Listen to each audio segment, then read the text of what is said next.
اس کے بعد قصہ آتا ہے حضرت ابراہیم کے مہمان کا۔ وہ آئے، حضرت ابراہیم نے کہا کہ یار پہچانا نہیں کون لوگ ہو، اور پھر گھر گئے اور بھونا ہوا ایک بچڑا لے کے آ گئے۔ انہوں نے کھایا نہیں، ڈر گئے، کھاتے کیوں نہیں ہو بھائی؟ مہمان آئے اور اس کو آپ کچھ کھلائیں اور وہ نہ کھائے تو آدمی کو ویسے ہی ڈر لگتا ہے کہ یار کہیں دشمنی نہ ہو۔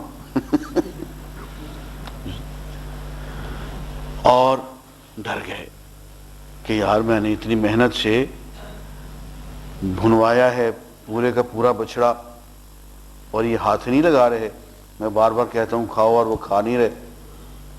اور ایک اس بات سے ڈر گئے کہ کہیں غیر مخلوقی نہ ہو، پتہ چلا وہ تو غیر مخلوق ہے۔ اس سے یہ بھی پتہ چلا کہ یہ انبیاء جو ہیں، اللہ کے رسول جو ہوتے ہیں، یہ عالم الغیب نہیں ہوتے، ورنہ پتہ چل جاتا کہ بھی فرشتے ہیں۔ فرشتوں کو تو باتوں میں رکھایا جا سکتا ہے، اس کو آگے اتنا نقصان کرنے کی کیا ضرورت تھی؟ ایک بچڑا بھونا جا رہا ہے اور بھون کے اس کو لایا جا رہا ہے، پتہ چل جاتا کہ فرشتے ہیں، تو پھر اتنی تکلیف کرنے کی ضرورت نہیں تھی، پھر ڈرنے کی بھی ضرورت نہیں تھی۔ تو جب انہوں نے دیکھا کہ وہ نہیں کھا رہے ہیں، ہاتھ ان کے نہیں بڑھ رہے ہیں، تو حضرت ابراہیم ڈر گئے۔ پوچھا بھی کیا بات ہے، کون لوگ ہو میاں؟ تو انہوں نے کہا کہ بات یہ ہے کہ سب سے پہلے فَأَوْجَسَ مِنْهُمْ خِیفَةً، حضرت ابراہیم ان سے ڈرنے لگے، ڈر محسوس کیا۔ قَالُوا لَا تَخَفْ، فرشتوں نے کہا کہ ڈرو نہیں۔ وَبَشَّرُوهُ بِغُلَامٍ عَلِيمٍ، اور حضرت ابراہیم کو ایک لڑکے کی بشارت دی جو کہ اہل علم میں سے ہوگا۔ غلام بھی، بیٹا بھی، اور بیٹا بھی علیم۔ معلوم ہوا کہ اولاد اگر پڑھ جائے، علم حاصل کر لے، اہل علم میں سے ہو تو یہ بڑی خوش بختی کی بات ہے۔ تو بیٹے کی خوشخبری دی جو کہ فرمایا کہ علم والا ہوگا۔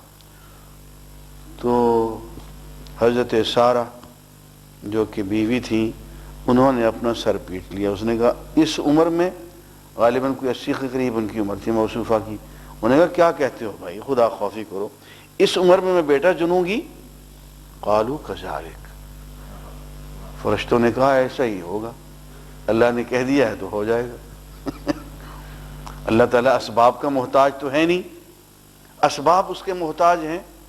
وہ آگ کو چاہتا ہے تو وہ خوشگوار بن جاتی ہے، وہ پانی کو چاہتا ہے تو پانی پیاس بجھانے کی بجائے پیاس لگانے لگ جاتا ہے، پیاس بڑھانے لگ جاتا ہے۔ وہ مریض کیا ہوتا ہے جی، کیا کہتے ہیں اس کو، وہ پانی پیتا جاتا ہے، پیاس بڑھتی جاتی ہے، استسقا۔ استسقا مرض ہے، جتنا پانی پیتا اور پیاس بڑھتی ہے، لا حول ولا قوت الا باللہ۔ تو اللہ تعالیٰ تو اسباب کا محتاج نہیں ہے۔ اور دیکھیں یہ اسباب جو ہیں، ایک شرک کی بہت باریک سی نوعیت یہ ہے کہ ہم اسباب کو اپنی جگہ پہ مستقل بذات صاحب اثر مان لیں۔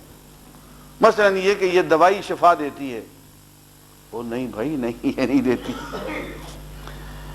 اللہ تعالیٰ شفا دیتا ہے، اس نے اس دوائی میں تھوڑا سا اثر رکھا ہوا ہے، جب چاہے گا جتنا چاہے گا اثر ہوگا، جب چاہے گا اثر نہیں ہوگا۔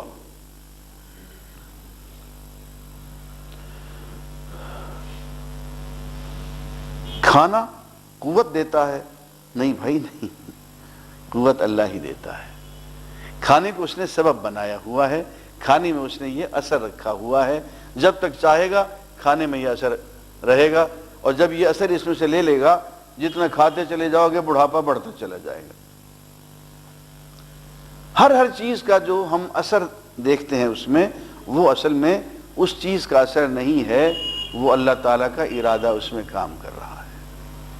ہر چیز کے اندر ارادت اللہ کام کر رہا ہے، اللہ کا ارادہ۔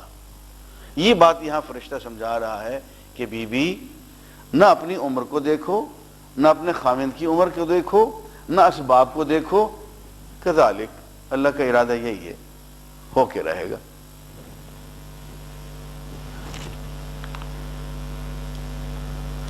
قال ربک انہ هو الحکیم العلیم، تیرا پروردگار حکمت والا ہے، علم والا ہے۔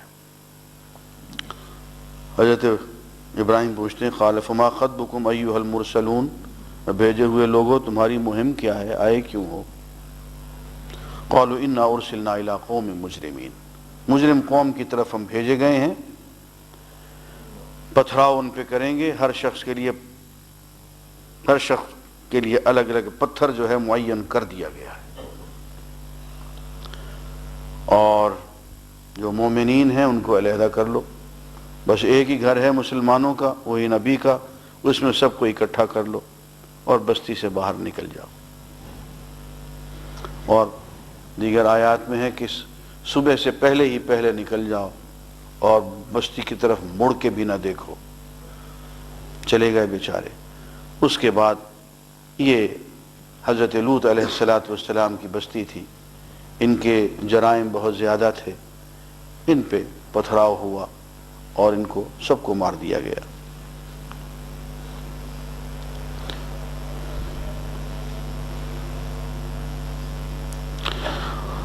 اور فرماتے ہیں کہ ہاں حضرت موسیٰ کا ذکر کہ جب ہم نے اس کو فرعون کی طرف بھیجا تو اس نے کہا میاں تم دو باتوں میں سے ایک چیز ہے، یا تم جادوگر ہو اور یا دیوانے ہو،